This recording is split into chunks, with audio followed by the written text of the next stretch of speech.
सोबतच एखाद्या सिच्युएशन बद्दल ज्यावेळेस आपण बोलत असतो, ते पण इमॅजिनरी वाली कल्पनावाल्या सिच्युएशनवर कल्पनावाल्या सिच्युएशनवर ज्यावेळेस आपण बोलत असतो, त्यावेळेस सुद्धा याचा वापर करतात.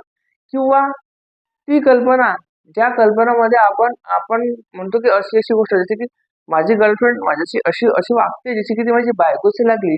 ऍक्च्युली काय आहे ना, ती सिच्युएशन आहे. बायकोची आणि गर्लफ्रेंडची ती सिच्युएशन आहे.